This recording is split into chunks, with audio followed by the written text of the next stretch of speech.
So 2 months ago, I made a video on Minecraft Dungeons where I reviewed the base game and it was met with some moderate success. The original plan after that video was to play and review Minecraft Story Mode, but due to circumstances outlined in this video, I have no access to the game. So as my way of making it up to all of you, I promised to play the DLC for Dungeons instead. I do want to add that before you watch this video, I recommend going back and watching the original video to see my initial thoughts of the base game and then coming back to watch this one because my views on some points I made previously have changed quite a bit. I have a lot to say for this video, so the TLDR is that I'm going to be breaking down what the game improves on, what it still struggles in, and anything good or bad that I noticed that wasn't a part of the base game. I don't like dragging things on in videos, so I'm going to be going over all 6 packs as a collective, my brief opinion on each DLC pack, and ultimately ranking them from worst to best in a follow-up video. There are heavy spoilers ahead, and as always, if you disagree with my opinions, completely understandable, but if you like what you watch, consider subscribing. Thanks. So the story of the entire DLC takes place immediately after defeating the Arch Illager, where we beat him and destroyed the Orb of Dominance. Unbeknownst to us, when the orb split, it released fragments across the world that we now have to go and redestroy to avoid its corruption spreading. So basically, our reward for saving the world is cleaning up our mess and saving it again.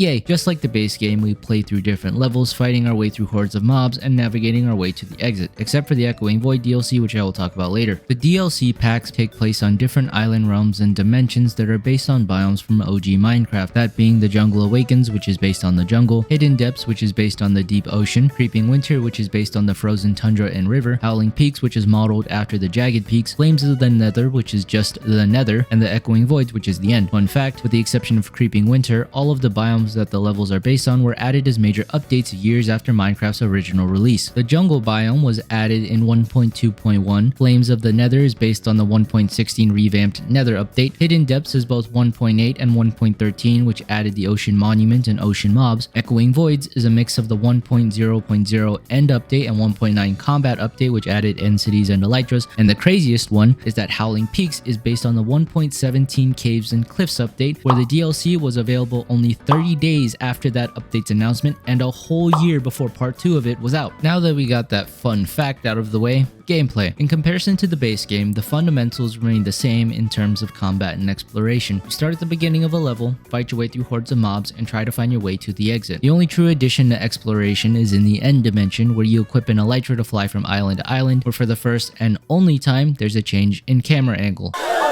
While the core mechanics of combat remain unchanged, being a point-and-click adventure, they did add a lot of new things. There's new types of weapons and armor that change the rate at which you kill mobs, and new debuff effects such as being frozen or withered, with different types of mobs that do drastically affect how you explore in the middle of a level. And while I did mention in the last video that with the vast array of items and armor you can collect and combine to make your own pseudo-combo class, I think the items that are added are much more defined in what type of class they're supposed to be. Most of the new additions, especially the rare drops, focus on certain effects, and while you can still put together a random assortment of artifacts and call it your own, there are a lot of items that drop from the stages itself that are meant to synergize with each other, and instead of being a defined kit, it's better to say that they fall under a general umbrella of items that work really well together. One thing that I really like that they kept in is that you don't have to grind for equipment if you really don't want to. What I mean by that is that in most games where equipment drops are variable in power, it can usually take anywhere from a few minutes to a few days to get the equipment piece you want. Thankfully, Mojang and Double 11 realized that the target audience for this game is mostly children and a 22-year-old who unfortunately has nothing better to do with his life, so they made it so that even if you use the same low power equipment for a few levels, you still naturally get stronger because of the higher chance of high power equipment dropping. That being said, as I kept playing, I did notice some pitfalls in combat. The main thing that I noticed was that the harder the levels got, the more reliant I was on AoE and crowd control items and different forms of self-sustain outside of my healing potion. If you're not really a gamer, AoE or area of effect is anything that can deal damage to more than one enemy at once, and crowd control is anything that limits movement of multiple enemies. So a good example for both would be the Harvester and Shock Powder respectively. Self-sustain, aka the ability to heal mid-fight, was definitely the bigger problem of the two, because I really struggled with survivability if I didn't have a loadout that had a dedicated artifact or enchantment that provided healing outside of dropped food for mobs or when my health potion was on cooldown. The problem got so bad for me that I was still rocking a low-powered dagger well into the DLC because it had an enchantment that restored my HP when I collected collected souls. Now, of course, the optimal way to do this is to have armor or an enchantment that heals you when you deal damage, so you don't have to waste it on an artifact slot, but there were moments where I had to forsake an artifact slot for a healing item in exchange for more power. Now, the two issues I presented could be a likely consequence of playing the game in single player, but it could also be the fact that the only way you can make these games harder is by increasing how many enemies are thrown at you and raising the strength of them collectively. Now that I got gameplay out of the way, let's talk about the stages. First and foremost, DLC dungeons are much longer than the original stages. I'm going to safely assume that this is because the developers want you to actually get some mileage out of the content you paid for. Maps are much bigger with a lot more side paths to explore. Just like the original levels, there are hidden areas to unlock that become playable after beating the preceding stage. Now, personally, I didn't really go out of my way to find them because I wanted to get this video out in a timely manner, but I did happen to find quite a few of them just by going a couple minutes off the main path. Going back to the dungeon sizes, pause, while I can't give the exact time, I'm pretty sure that my average time of completion for each stage from the base game to the DLC went from about 10 to 15 minutes to upwards of 20 to 30. The DLC stages added a lot of new things that I felt were missing from the previous levels. The biggest thing was the introduction of stage hazards. Each realm has its own unique stage hazard that makes traversing the level quite a bit more challenging, such as ice that makes you slip and slide, or wind vents that can push you off the stage. This was something that I felt like the original game was sorely lacking. I think the only stage to do this was the desert temple and its traps, and I don't really count the piston jump pads that were part of the final stages because those were more means of transportation than anything. I also really liked how different each island realm was, almost carrying its own personality as you explored. The mainland levels had this strange lack of personality and blandness to it, probably because there was only 3 different types of texture blocks of grass, sand, or stone, but contrasted with the DLC levels, each one felt like its own journey and true exploration. Each level was unique in its own way, carrying a certain kind of vibrance and atmosphere to it, only amplified by the inherent challenges that came with exploring each area. The devs did a really good job of capturing how biomes in Minecraft are supposed to feel. The end felt desolate, there was an ominousness in the nether, and the coral reefs were colorful and teeming with underwater life. It really did feel like I was traveling across different biomes and dimensions, fixing the remnants of our problem. Compare this to the base story of being trapped on a tiny island, attempting to defeat a villain who's a third of our height. Boss fights were also really cool, and were a lot more menacing than the base game's ending. We fight monsters that legitimately tower over us and are a lot more menacing than Mr. Archie over there. My question is that if you have all these unique designs, why not just add them to the real game? Mojang? That being said, the stages weren't perfect. Sometimes, to make levels seem longer than they truly are, they put the guide pin super far away to confuse you on direction, deceptively close where you actually need to go all the way around, or just stop navigating you altogether. Like for instance, this. Where did the guide pin go? What does following the river mean? This means nothing to me as someone who's experiencing all of this for the first time. There's also a hilarious amount of ways you could soft lock yourself, but the only solution is to jump off the edge and lose half your health, especially on the Howling Peaks if you happen to roll off the edge at just the right angle. Another issue that I experienced, and this could be purely subjective, is that the gameplay loop gets really repetitive for long sessions or if you have the build you want. Like, I still found clearing waves of mobs satisfying, but because I got the full soul collection build I wanted, I had no reason to collect gear other than it being nice to have. Near the end, playing levels became more of a chore for the sake of seeing the ending, and this could just be pure opinion here, but to me, just because you have a longer game doesn't always mean it's better. For instance, for the very last DLC, Echoing Voids, you have to go back through the base game levels to collect ender eyes that are hidden in each map, and spending an extra 3 hours to collect all of them was a pain in the fucking ass. And now that I'm already on the topic of unique features of the DLC, let's talk about it. Here are my rapid fire opinions on each pack in order that I will expand on either in the next video or the one after that. Jungle Awakens is the first one and contains my favorite mob designs of all the packs. I really like the overgrown aesthetic, and the final boss is my second favorite of the 5. Quick warning, be prepared to never be at full health because something is always poisoning you. Creeping Winters is the next pack, and this one has the stage hazard of ice that makes your character harder to control. You end up clearing the stages really quickly because you get a small speed boost after you roll, but I swear to god, if one more ice chunk stuns me, I'm gonna lose my shit. Also, no offense, but the boss for this was really forgettable. Howling Peaks is next, and I consider these levels to be the point where the game ramps up in difficulty. While the idea was great, the execution was frankly terrible. This was definitely the most bugged out of all the DLCs. Mobs fell out of the sky, the wind puzzles were confusing at best, and this is the map with the highest potential to get stuck somewhere without having to jump off the edge and going back to a checkpoint. Pack's one saving grace is that the Gale Sanctum and final boss have a really cool design and are my favorite to explore. Flames of the Nether answers the question, what if you just ported some biomes from Sandbox Minecraft into dungeons even though no one really asked the question in the first place? This one had no relevance to the plot, so I found it really hard not to avoid, but if you really like farming soul harvest gear, these are the maps to do it. Hidden Depths takes place in an ocean monument, and hot take here, I think this is the best pack in terms of challenge and exploration, having to carefully manage your oxygen level while defeating mobs at the same time. Although I did get a little PTSD being underwater because of,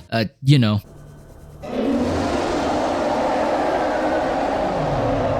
Finally, the Echoing Voids. This was the most content-packed DLC because obviously it's the very last one, but I felt this was more of a pain than all of the previous ones combined. Gathering the Ender Eyes was annoying, to put it nicely, as they're hidden away in levels. Story conflicts with itself because both the Arch-Illager and Ender Sent Guardian show up in sequence, despite one technically no longer being the villain, and there's really something dystopian watching a guide from someone half your age on where to find the eyes. I also didn't really like the design of the final boss. It was a lot less menacing than when I fought the Arch-Illager.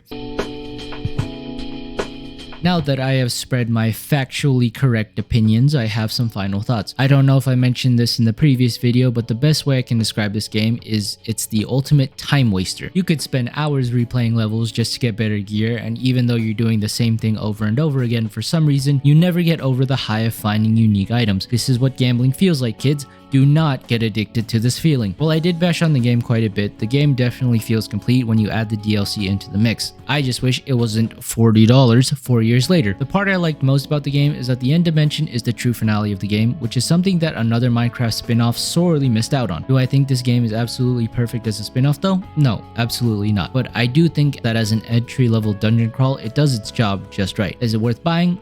If you're really into the game, yeah, I'd say so. Other than that though, I got nothing else to say. Spend your money responsibly, or don't. I'm not controlling your life. Thanks for watching. As always, subscribe and have a good day.